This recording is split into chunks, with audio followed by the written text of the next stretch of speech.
acknowledge the presence of Peter Abbott, the British Consul General here in Boston, and State Senator Lou D'Alessandro from District 20 is also here, and we thank him.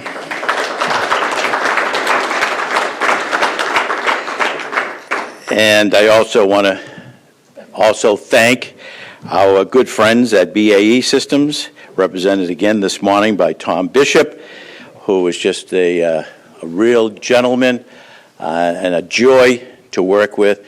But not only his functions at BAE are important, but he truly is the ambassador for BAE Systems. He is universally respected, not just here in New Hampshire, but in Washington, so he does a great job. And needless to say, BAE is a longtime member of the New England Council, and we're grateful for their ongoing support. It's been a very busy spring so far for the New England Council, and yet we have some great programs planned in the coming weeks. Just want to thank all of you who joined us earlier this month in Washington for our 2023 Washington Leaders Conference. We were thrilled to invite over 225 of our dearest and closest New Englanders down to Washington for a jam-packed 2.5 days of meetings and receptions and opportunities to connect with key federal policymakers. I don't know if I've said this before, but in the 2.5 days we had 22 speakers at 14 different venues. It's extraordinary, and the staff deserves all of the credit. And if you see them here today, congratulate them. Today's program is actually the first of 3 events this week. Tomorrow we'll be back in Boston for a very special program looking at the economic impact of climate change in the region. Senator Ed Markey will be joining us to deliver keynote remarks. And on Wednesday, we'll be back right here at the New Hampshire Institute of Politics for the latest installment of Politics and Eggs, run by Neil Levesque, who does an outstanding job, and his team. And our guest will be former U.S. Ambassador to the UN and 2024 GOP presidential candidate Nikki Haley. In the weeks ahead, we'll also be hosting Capitol Hill Report Breakfast with Representative John Larson of the 1st Congressional District in Hartford, Connecticut, and then we'll be going north to have a reception with the 2nd Congressional District Congressman in Maine, Jared Golden, and then we'll also have Senator Maggie Hassan right here at St. A's. As always, you can find more information and register for all these events on our website, newenglandcouncil.com. This morning, we're delighted to welcome back a great friend of the New England Council and a tremendous leader, not just for the Granite State, but for our region, and I might add for our country, Congresswoman Annie Kuster. The Congresswoman is now in her 6th term representing the 2nd Congressional District here in this wonderful state. As a member of the House Energy and the Commerce Committee and the founder of the Bipartisan Addiction and Mental Health Task Force, she's been a leader in efforts to combat the substance abuse and addiction crisis, and has fought to expand access to much-needed mental health services. In the 118th Congress, she is the chair of the New Democrat Coalition, one of the largest Democratic caucuses in the United States Congress, which includes nearly 100 forward-thinking Democrats who are committed to pro-economic growth, pro-innovation, and fiscally responsible policies. And perhaps more importantly, the coalition is committed to working across the aisle to find bipartisan solutions to key economic challenges. New Hampshire and our entire region are fortunate to have such an incredible advocate in the United States Congress. Please join me in welcoming the Honorable United States Representative Annie Kuster.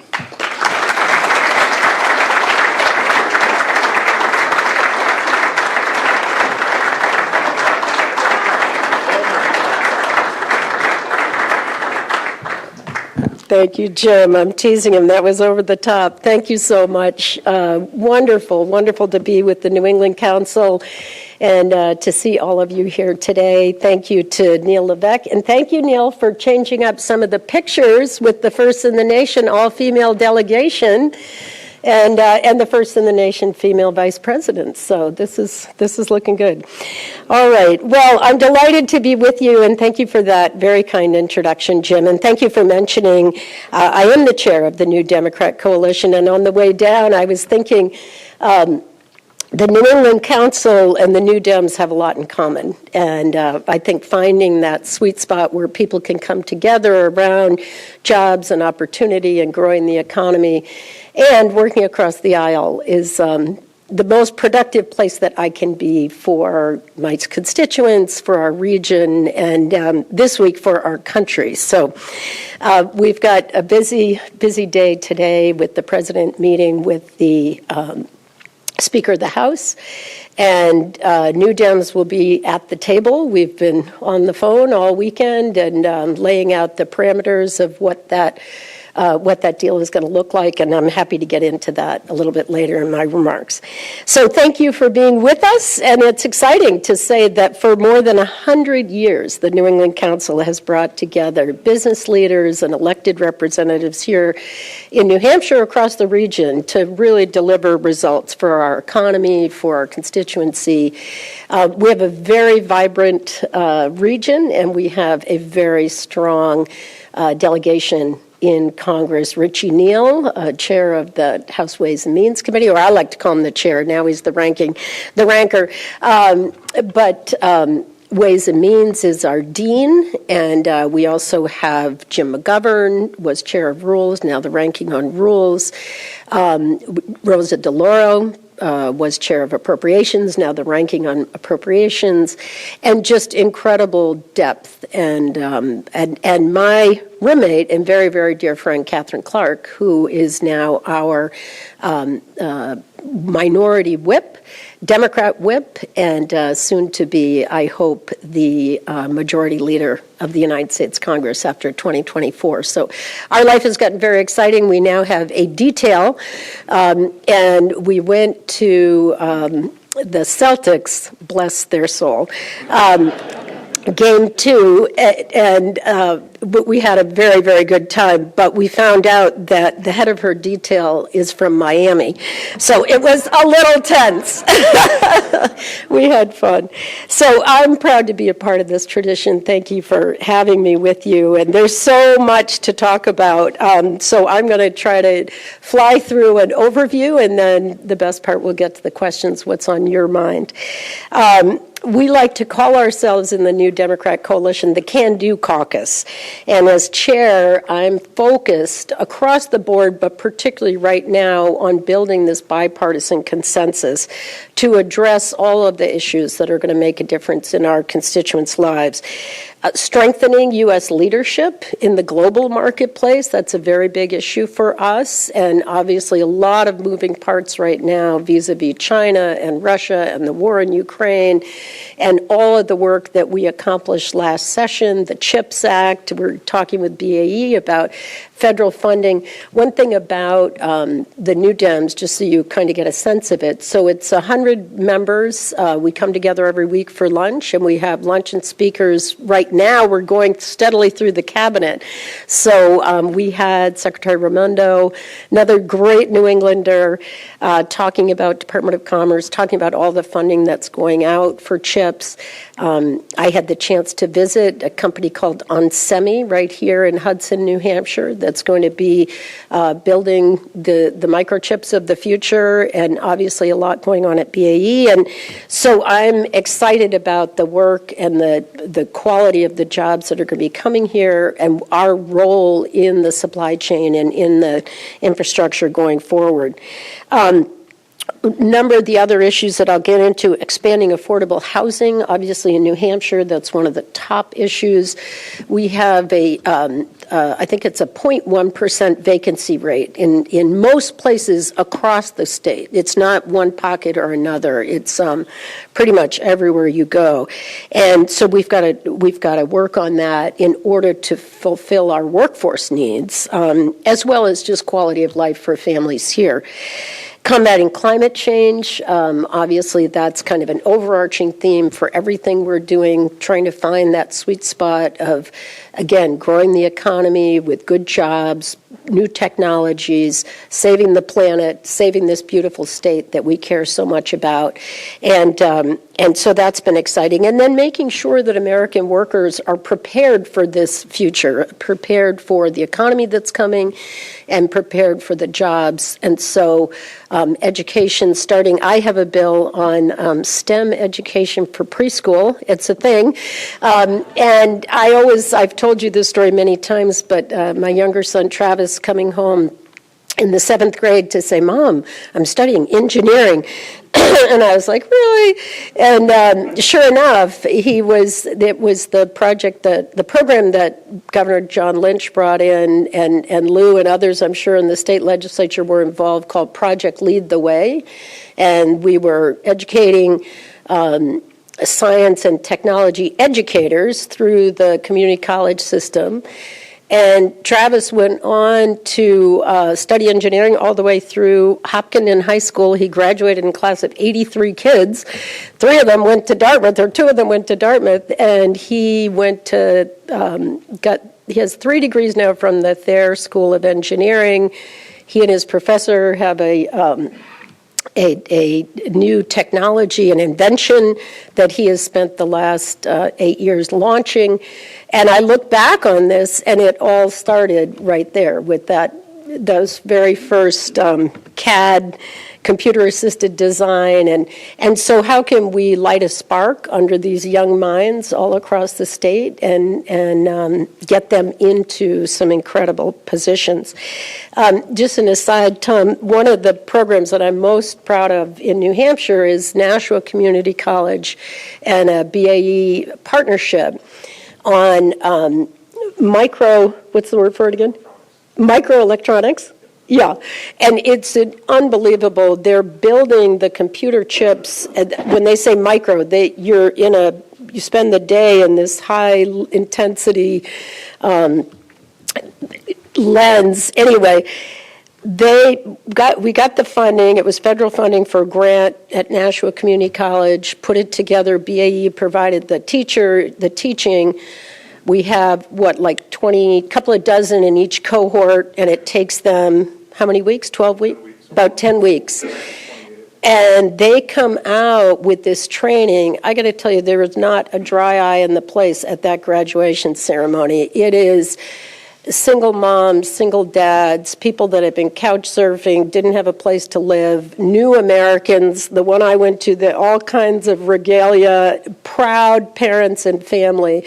And these young people and some older people returning to work, are going to go straight into jobs at BAE and other tech companies. They're now competing over them with serious not just salaries, but jobs with benefits, jobs with health care, jobs with vacation time, jobs with holidays that they've never, ever had. And so I was selling this to the White House this weekend as a way to get around, because I'd have legislation to spread this, and this public-private partnership. And I envision it as a way to get around this impasse about work requirements. The problem with the work requirements, it's not that Democrats don't want people working. We do. It's that you double on to a low-income single mom with 2 kids working 3 jobs and tell her she has to she wants a better job. Give her the training, give her the skills, and she will take a better job. And the same can be said,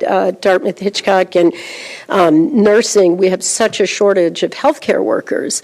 And so we have a new program with the Elliott. We got some funding to expand nursing. And they're going to be snapped up. They're going to be able to name their price coming out of that, and then work their way up. So that's really, that sweet spot for me is what I'm trying to accomplish. And, the one thing about, we have this razor-thin Republican majority right now. We had 2 years with a 5-vote Democratic majority. We feel like we got a lot done. They have 2 years here with a 5-vote Republican majority. And the one thing about it is it does force people to come together. If you want to get anything done, you have to figure out a way to work together. And so that's what New Dems and my story is all about. And we have made headway. Jim talked in his introduction about mental health and addiction, substance use treatment. I'm the founder and co-chair. This one I started with Frank Ginta. It's now been going ever since 8 years. We now call it the Bipartisan Mental Health and Substance Use Disorder Task Force. It's a little wordy, but it's to recognize that co-occurring illness with mental health and substance use disorder. And we put out an agenda every cycle of all the bipartisan bills that we're working on. I think last time we had 73 bills on the agenda, and we got 17 of them passed into law. And just looking for workforce, for access to treatment, for expanding long-term recovery, including recovery housing, and working with law enforcement right now, the big focus being on fentanyl. So we are making headway. You don't maybe hear about it in the headlines, but another issue that I think we will make headway on right now is permitting reform. Again, that's part of the discussions that are going on right now about energy permitting, and I know we've got some folks in the room with a vested interest and important interest in that. But look, we do need to figure out, for Democrats, it's clean energy projects that we think are the future, but it's not easy. And we know that right here in New Hampshire, it's not easy to get them approved. It's not easy to cite them. It's not easy to find a lane, if you will, to get them through our communities or around our communities and get the power to the market. So I think we'll see some progress on that. One of the things that we are really working on is trying to lower the temperature of the partisan bickering. I know I've spoken to this group before about January 6th and about what a challenge that was for all of us. We're working very, very hard to get to a place where we can work more closely together and reestablish bonds of trust.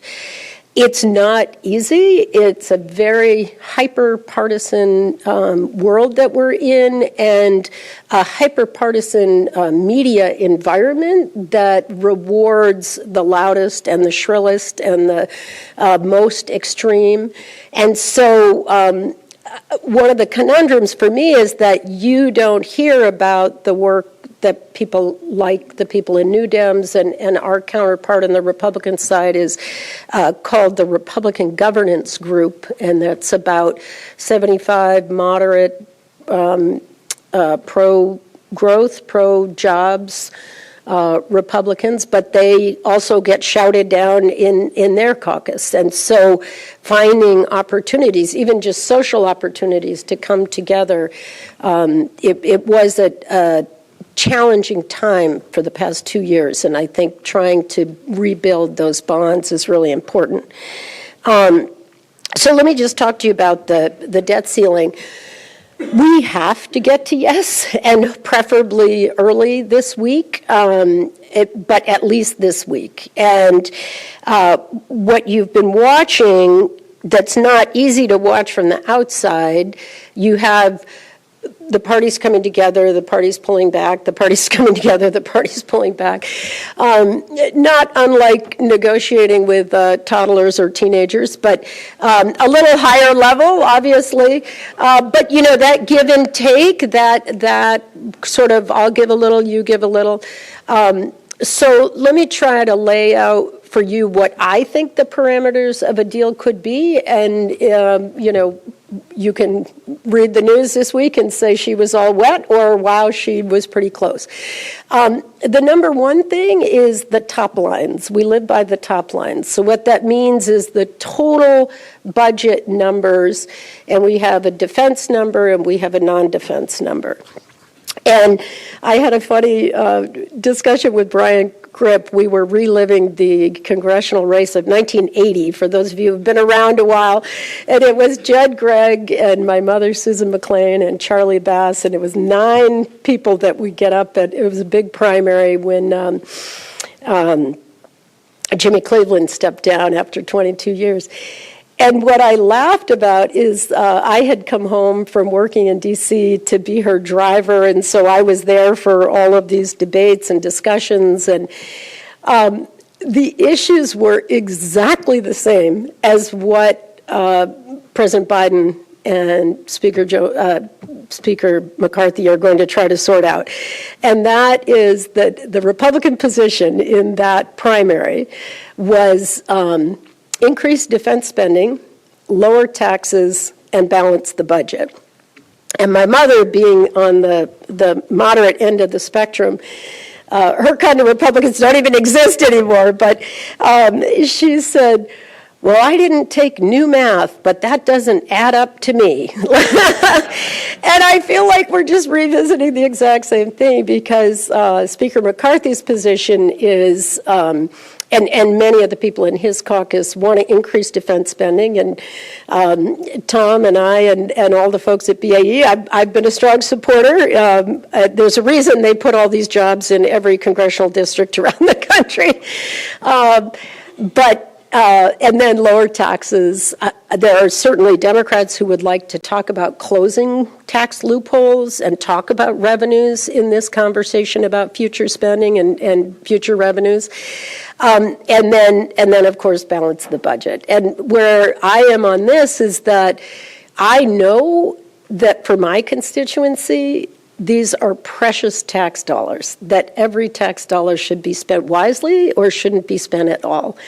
And I don't know if many of you got into this over the weekend, but the New York Times had a little interactive piece where you could make these decisions yourselves, everyone. And so I went through it, it's a little quiz, I could do this, and I came out as they had a name for it, but basically it described me to a T about wanting to protect against deficits and provide for my constituency. There might have been a little shaving of the defense budget, Tom, in that. So what we are waiting for and what we need them to come to terms with are these top line numbers. And those are the numbers that then the appropriators will live with. And we're starting the discussions in the Appropriations Committee right now, going through different sections of the budget. And part of the behind the scenes of this is that what the Republicans passed on the floor by, I think, one vote, because we stood there for a long, long time waiting for it to they didn't gavel it in until they got the last vote. But their bill that they passed representing what they want it to be could not possibly get through the appropriations process. The cuts were so deep and so harmful and so hurtful, particularly if you, first of all, take out Social Security, take out Medicare, and don't harm veterans, that you're getting a narrower and narrower sort of denominator that you're able to take out these savings. And so the top lines, and then the other issues that are on the table, obviously rule number one, raise the debt ceiling so that we get through this crisis. And that is past spending. Those decisions have been made. That is, that's the equivalent of you and your partner sitting at the kitchen table saying, to hell with the damn credit cards, we're not paying them anymore. It would not go well for you. Paying your mortgage would not go well for you if you decided not to. And if we were to get to that point, it definitely would not go well for our country. And that point is coming up pretty darn quick in terms of Social Security checks that go out, veterans checks that go out. Beyond the top line, raising the debt ceiling, dealing with these top lines, the other issues that are on the table, I mentioned the energy permitting. I think that's a place where we can get to yes. We have a very interesting phenomenon going on where environmentalists who may have historically been a lot of these environmental regulations that were put in to slow down big projects, these are the very same people who now want to speed up clean energy projects. And so there's a movement In our caucus, we have a group called the Sustainable Energy and Environment Caucus, and they are now at the table saying we want to speed up energy permitting. So I think the Republicans have wanted to speed up energy permitting. The tricky part there will be, the issue of oil and gas and where that is. And by the way, for Senator Manchin and for others. And then, just trying to remember the other, the energy permitting. Oh, and then this issue that I was talking about work requirements. So the Republicans are pushing very hard to increase work requirements for benefit programs, including the SNAP, the supplemental nutrition assistance. That conversation will be coming up in the Farm Bill that's happening this year, but they'd like to move that up now. And I think you'll see Democrats drawing the line at not starting new obligations on Medicaid. Medicaid does not have work requirements. That's for very low-income people who need health care, and many of them are not able to be in the workforce. But I think you may see some movement around the work requirements for other programs. And what I'm trying to get them to focus on is actually put some effort and some resources into job training, not just telling people they have to go out looking for a job, because if you went looking for a job in New Hampshire, 2.4% unemployment, there are jobs out there, and you're all looking for people, but you want people who are qualified for the positions that you have. And so I think, it's sort of an extension of what, in my generation, K through 12 education was. Now it includes community college, it includes job training, it includes apprenticeships. I know the carpenters are with us, and I'm grateful for everything we do with apprenticeships. And let's focus helping people get the skills that they need for this 21st century economy. So that's what I think the deal will look like, but it may be a little just hard to follow the ups and downs and the anxiety and what this means for the markets. And I know to the British consul, I know our allies abroad are really having a hard time watching us do this, because if we don't get this right, it will have a devastating impact, and not only on our economy, on our on interest rates, on mortgage rates, on credit card rates, but on the full faith and credit of the United States government and anyone that holds that debt. We already, the last time we went through this, lost our AAA rating, and it's not a good thing. So I'm going to just move on. I mentioned about unemployment. We're very focused, because everywhere I go, it doesn't matter, healthcare or manufacturing or lodging and restaurant, or every single encounter is, what are you going to do to help us with this unemployment situation? And to me, and I'm interested in your thoughts, I think it has to do with going for a long time without immigration, that we need to resolve the immigration, at a minimum to have a pathway to legal citizenship, to have farm workers, our Farm Worker Modernization Act, to have the H-2B visas and the visas that are so important for our hospitality. I'm the chair of the Bipartisan Ski Caucus, and it's a big thing for ski areas, but also for all of our hospitality. I meet with, that's actually the fun part of the job, with Canopy Lake and everybody that needs workers that come in on a seasonal basis. One of the pieces, there are two more. I've talked about mental health and addiction. That is a major impact on our economy. Thousands of people in our state, able-bodied, working-age people, are unable to come to work 5 days a week on time and not steal the money. I mean, people are dealing with really challenging issues, and particularly post-COVID.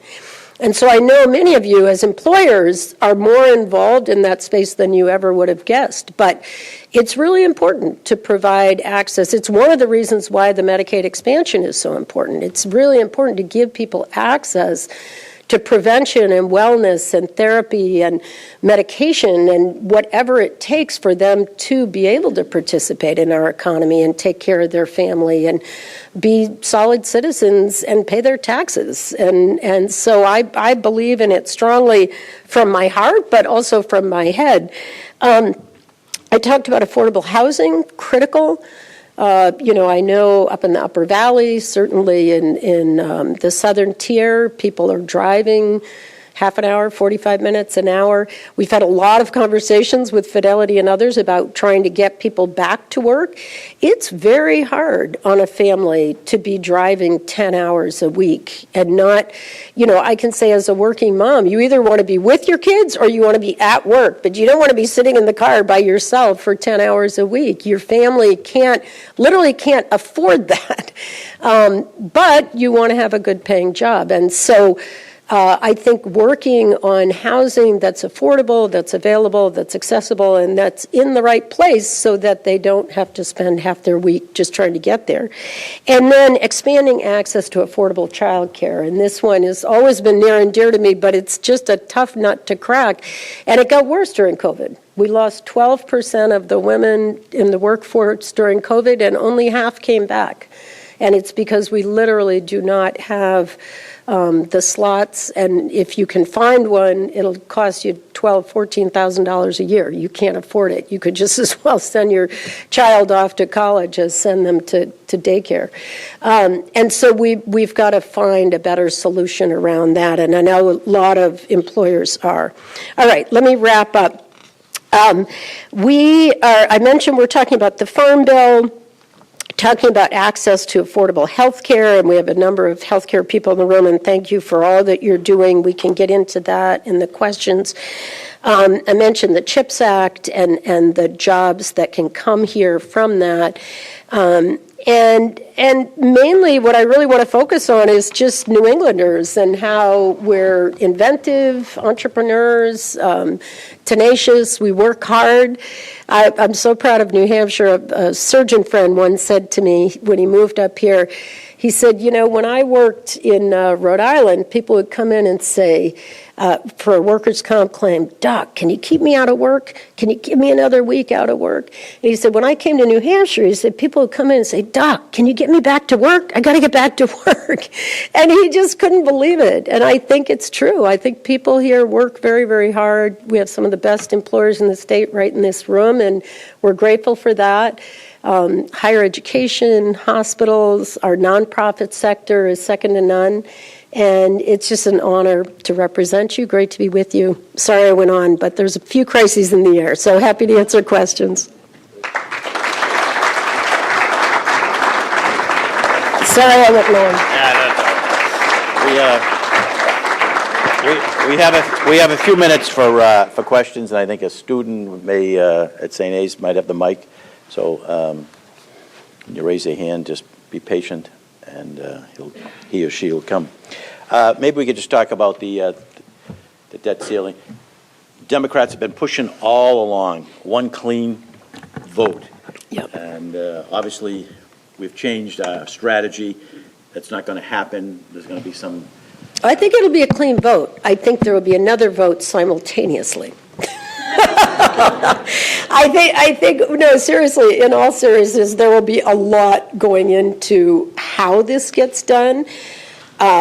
I think the actual debt ceiling vote, and we will insist on that, will be separated, whether it comes before or after the rest of it. But the other conversations are about future spending, revenue and spending. And so one thing that they haven't talked very much about, but that I was suggesting in the conversations that I was having, once you get these two top lines, there will be a tremendous sense of relief. That is just a big moment when you get that, because then you send it to the appropriations and then they work from there. So that won't even really be a vote, if you will. That will just be an agreement that then they go to the appropriations. On these other things like energy permitting, I think what you might see is an agreement in principle, and then we will have to take it to committee and get it passed on the floor in the House. So that's why I'm saying I'm not trying to be pushing on the semantics, although yes, indeed, we are having these conversations simultaneously now. Whatever is agreed upon is going to need bipartisan support. Yes. Because the Freedom Caucus, some 33 members have already said, Yeah. what we already passed is what we're supporting. We're not supporting anything else. So if people want to come forward and say, oh, we've now decided to support the expediting the energy permitting, Yeah. they're going to say, that's fine, but that's not our bill. So Yeah. it's Yeah. going to need a lot of Democrats, and you just indicated there might be some Democrats that will have second thoughts of supporting a bill that has additional work requirements in Yep. SNAP or any other entitlement program. Yep. If that happens, do you Yep. see that scenario occurring where a lot of Demis might just say, we've given too much already? Yeah, yes, and that's why this is threading the needle. So it's a mathematical problem. Just think about, it's easier to think about in the Senate. You have to get to 60. Nobody has 60. Nobody's even close to 60. And so it has to be bipartisan. It has to be Democrats and Republicans coming together. It will look that way in the House as well, and that's why my group, the New Dems, plays this pivotal role, is that, I'm texting them saying, we've got your back, I've got 98 votes, but it has to be a deal that I can get those 98 votes. And, so that was what the back and forth this weekend was about, is how far can you go, what can you not, and everybody's trying not to have red lines, but the fact is we do have red lines at the end of the day.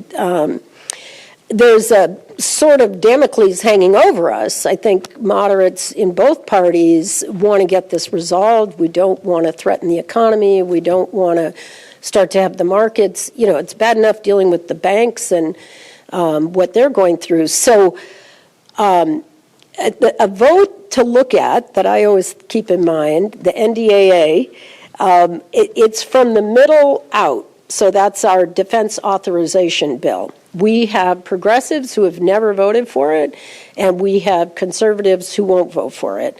Too much money or whatever. And so what that vote looked like to get to 218, it was like 108 to 110. That's what this vote is going to look like, I believe. And I think it'll come from the middle out. But it's why the negotiation is challenging, right? Because you have to, everybody's been sending signals. Our progressives put out a bill that they won't accept the work requirements, and then their conservatives put out a letter, that they're not on board to making any changes. The truth of the matter is, and everybody knew this, when they got that Republican bill passed in the House, that doesn't go anywhere in the Senate. That doesn't even get taken up in the Senate. Like, we are in a divided government. And the irony to this, for me, voters love this. They vote, look at our state. This is what they do. They elect Chris Sununu by 20, 30 points. They elect me by 12.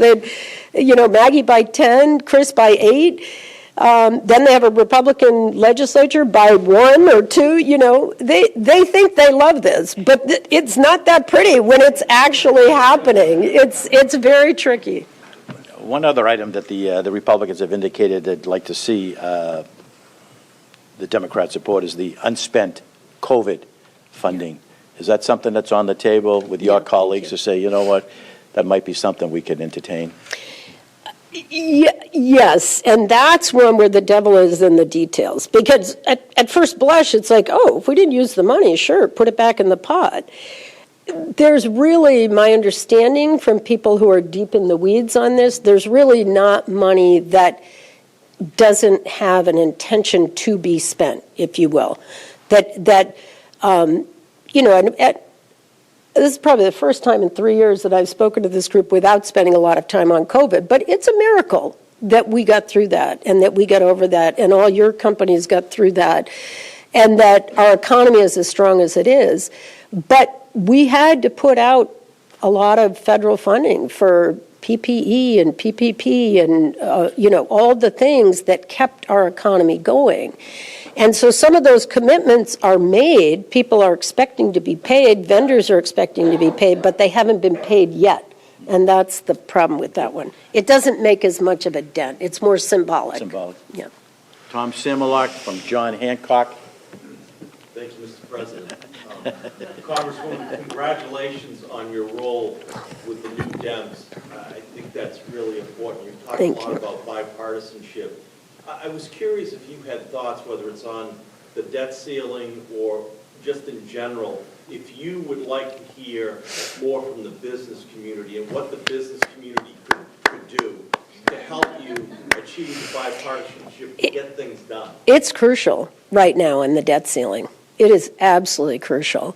And not just should Speaker McCarthy's phone be ringing off the hook, but every Republican in the U.S. Congress. And it's a little hard to say to this group because you have an all-Democrat federal delegation in New Hampshire and most of New England. But talk to your counterparts, your federal associations. New Dems works with a group called the Business Roundtable.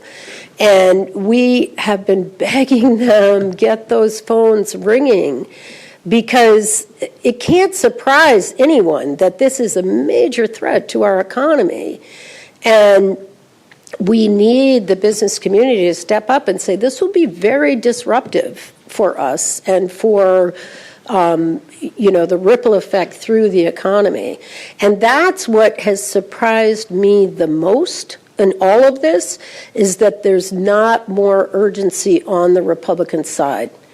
I've been frankly shocked. And part of that, this is for another day and another topic, and we'll let Tom Rath lead the discussion, but it's complicated when the former president of the United States gets up and says, oh, no, go ahead, default. Let's see what happens. Call their bluff. That's complicated. For my colleagues, when I talk to them privately, they're as frantic as I am. But did they go home and talk about that? Did they hear from the business community? I think that's probably the biggest threat to this deal coming together, is that McCarthy doesn't have the backing of his caucus. And the other thing, and not to get too far into the weeds, but it's an interesting thing to keep an eye on, he's got this 5-vote margin, and he has this motion to vacate the chair hanging over him. One person can ask for that in their caucus, not us, but one person from the majority can ask for that. So when he cuts this deal that I think is right there for the making, that the vote comes from the middle out, and that it's the New Dems and the Republican governance group and, the leadership and the chairs, and we get to it, and it's 218, and we all go, phew, then one of his guys stands up and moves to vacate for Matt Gaetz or Marjorie Taylor Greene or whichever one. And what I've said to our leadership privately is at that moment in time, we should get something for this, but we should negotiate with him and say, we won't vote for that. Because they don't have enough votes. Obviously, they'll only have, under 100 votes, so they can't get it done. And I'm sure there'll be some Dems who say, what do you mean, kick him out? And I'm like, and then you get Scalise. It's not different, he's a nice guy, but, the politics won't be different. But if we could collectively stiff arm this far, far right that's taking our country down, to me, that would be the big win. So. One final question, Pat McDermott, AARP. Yes, good morning, Pat McDermott. I'm a volunteer with AARP. Congresswoman, I wanted to ask a question about caregiving. Recent studies have shown that there are approximately 168,000 unpaid caregivers in New Hampshire who are taking care of adults. They're taking care of their parents, their spouses, their siblings, and their adult children. This question is somewhat personal to me. No, it's not somewhat. It is very personal to me because my wife and I are full-time caregivers for our disabled son. Adult son.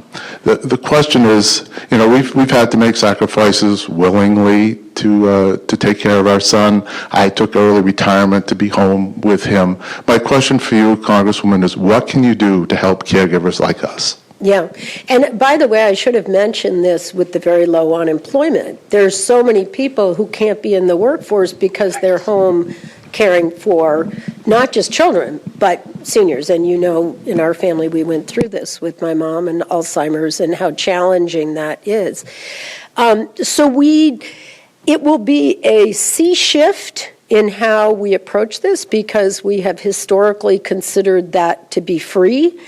We used to call it women's work, but thank you for all you're doing for your son. And we haven't valued it in our society, and that's the big change. And so there's legislation, but as you can tell with childcare, that's where our momentum stopped last cycle. Even when we had the White House, the Senate, and the House, it stopped dead. Joe Manchin said that's a personal problem. And it's not a personal problem if you can't find workers. It's a societal problem or a societal challenge.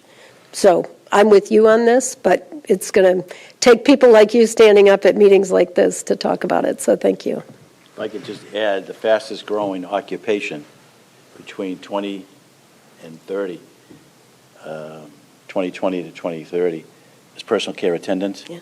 1 million will be needed for purposes of people living independently, people who are living longer, which is wonderful news, but they need those personal care attendants. And we can't, that's immigration. And it's all of us. That's immigration. It's immigration, absolutely. Immigration equals jobs. Yeah. And it's all of us. I mean, I used to say when my father and I were going around with our Alzheimer's book, nobody in this room is immune from aging. You know, we're all getting there. Even Raf? Now, he's got his grandchildren to keep him young. Okay. With that, we want to thank the Congresswoman. She'll stay for a couple of minutes. If you have a question, we're going to thank her. We get a photo with you. Yes. Oh, my God, what a nice